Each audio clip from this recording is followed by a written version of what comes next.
Well, welcome back.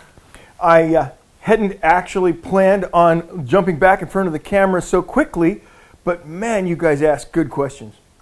So this is going to be a short video in response to a question that we had from one of our subscribers, Bo. And he was curious as to what my feelings were about Tesla's stock, both short-term and long-term, in relationship to this agreement with Panasonic. Obviously, Panasonic and Tesla have worked their differences out. Otherwise, Panasonic wouldn't be expanding at the Gigafactory. But I'm going to preface what I'm about to say on the fact that I am not a stockbroker, and I hold no certifications in financial planning. And so take what I'm about to say for exactly what it is, the opinion of somebody who's looking at this purely from an engineering standpoint. So in order to understand where we are now and where we're going to go possibly in the future with this, we need to take a quick look at the recent past. So thankfully, the automobile industry and the petroleum industry are past that broken kneecaps stage of dealing with their rivals.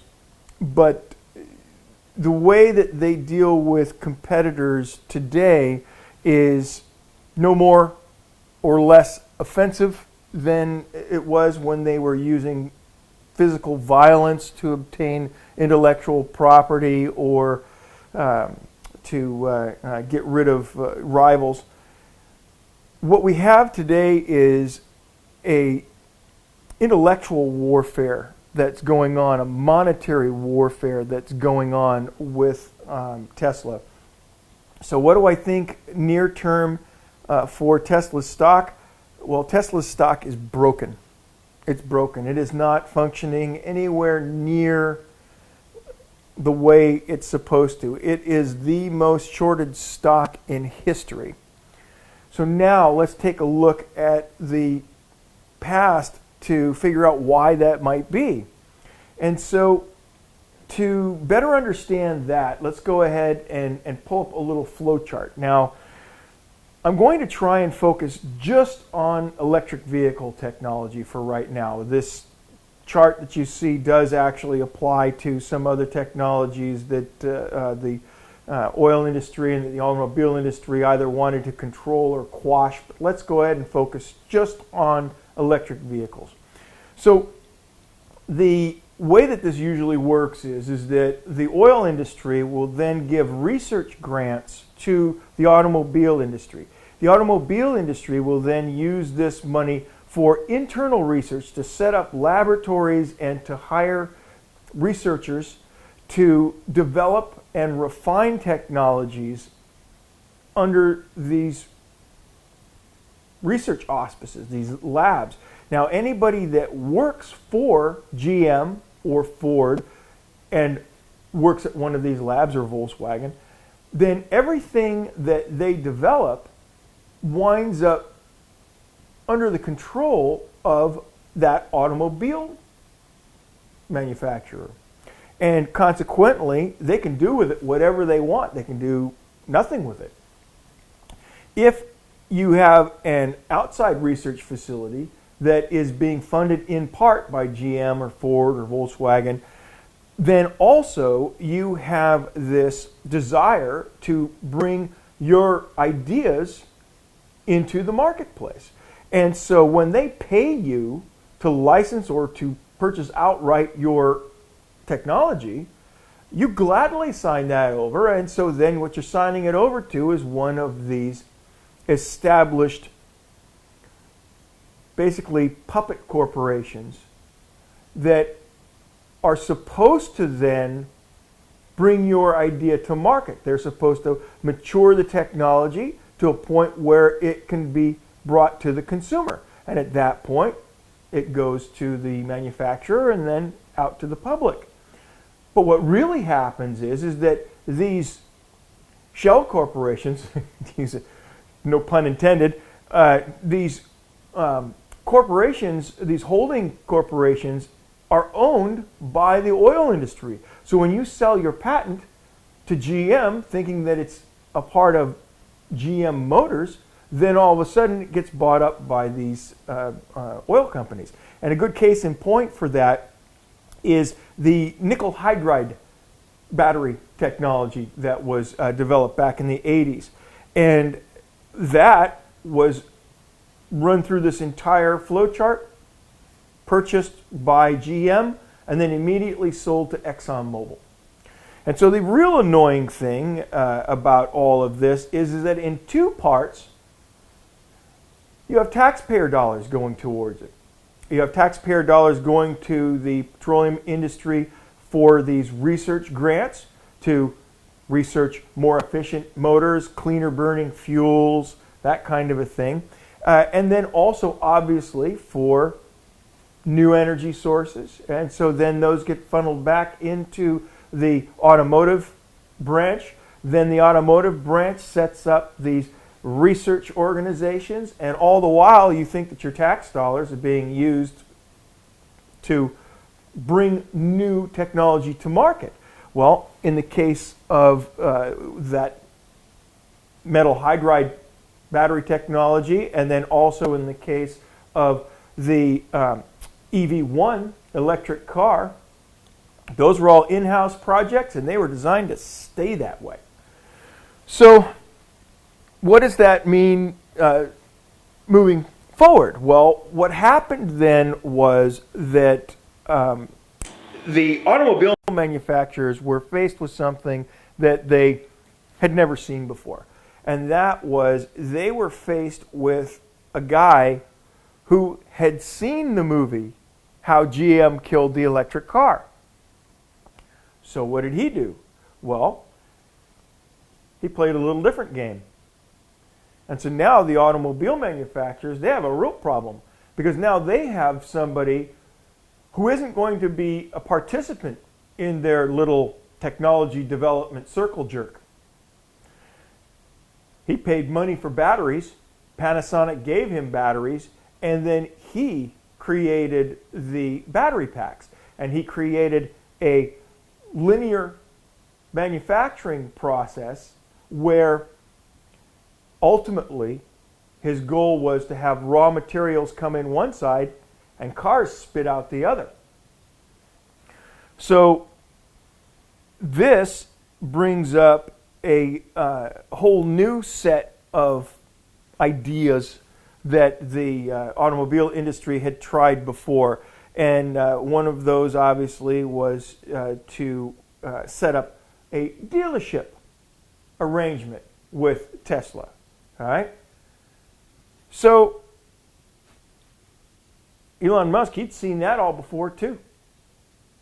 So he told him to go find another way to try and damage his company. He wasn't going to fall for the same method that they used to destroy Saturn. So now that brings us to what we have currently and why I said that Tesla's stock is broken. 30+% of Tesla's stock is shorted. 41 million shares. Who owns it? What's going on? How is that even possible? What's the reason for that? Well, usually how short sales work is that it's a bet, it's a wager. You're actually basically saying that you have stock that you don't actually have, and you're betting that it's going to go down, it's not going to go up, and so then that you'll be able to pocket the difference. And so that when it does go down and you've won your bet, you then take your profits and move on to some other company that failed. That's basically how shorts work. What doesn't happen is that for the stock to go down, and then those people that hold the shorts on that stock to buy more shorts. That's never happened. What are you betting, that they're going to lose again? Well, so the result ultimately then is that you have what we have, and that is that you have 41 million shares in a company that make no sense. Now, just a very, very basic way of looking at stock price. If nobody sells, the price goes up. That's just basic. If you have to pay more and more and more and more for those shares that are outstanding, eventually you're going to hit a point where somebody will sell. And then they sell, and then you buy, and then ostensibly the stock is worth that amount, or whatever, in case maybe something bad happens to the company or whatever, and they lose business share, market share, whatever, and the company stock price is valued less. It's a bit of a casino in the modern stock market. But what doesn't happen is people don't buy high and then sell low, unless you're dealing with these 41 million shares that don't make sense. What happens with them is, the other way is also true. When you sell, then the price drops.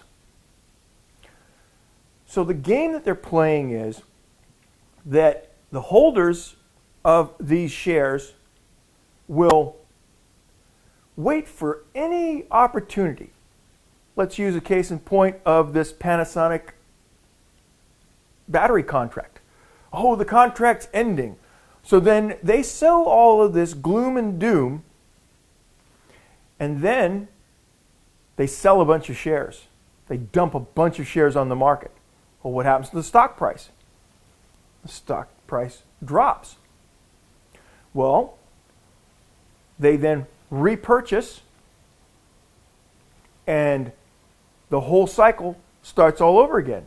Well, where's this money coming from? How can you do that? You can't buy high and sell low and think that you're going to make a profit. Profit has nothing to do with it. These guys are in a combined $5 trillion industry. And losing $10 million or so, which is what $10 billion or so, which is what that 41 million shares represents, that's a rounding error for these people.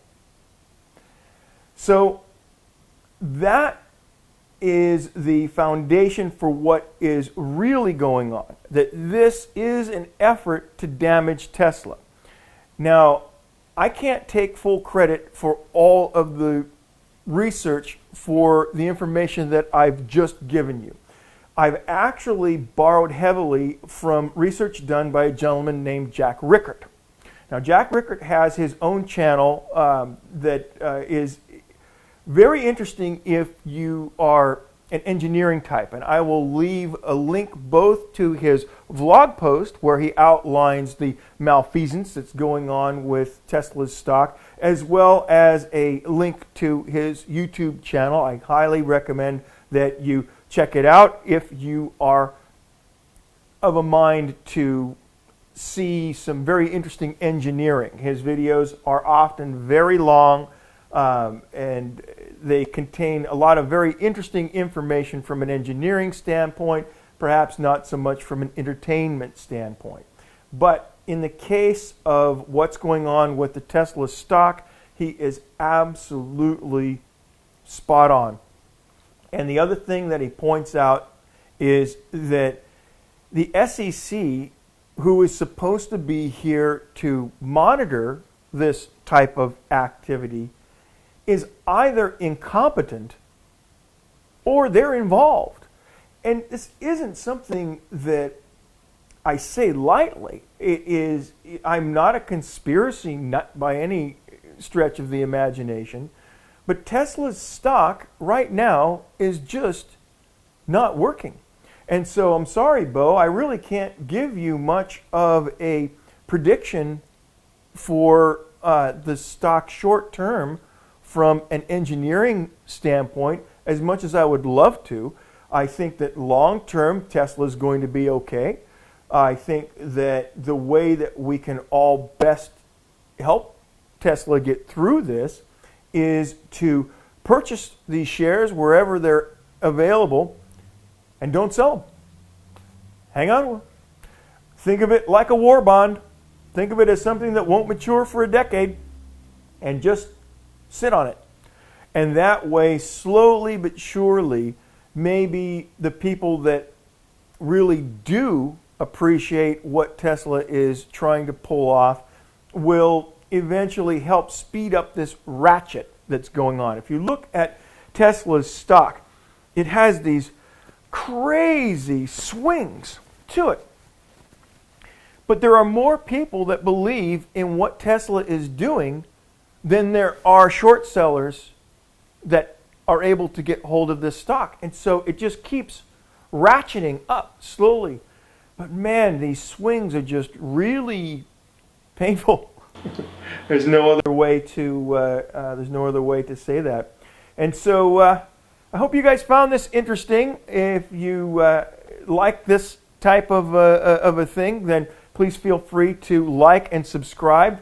Please leave questions that you might have in the comment section. If there's anything that you think I've missed or that I've gotten wrong, please feel free to comment.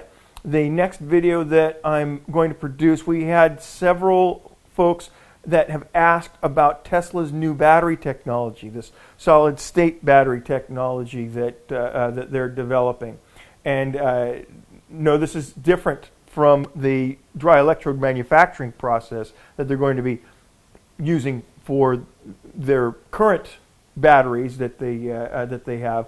But this is in relationship to a solid state pouch type battery that they're going to be leveraging in use in their Roadster, in their Semi, and in their pickup truck. So look forward to that, and until next time, we'll see you soon.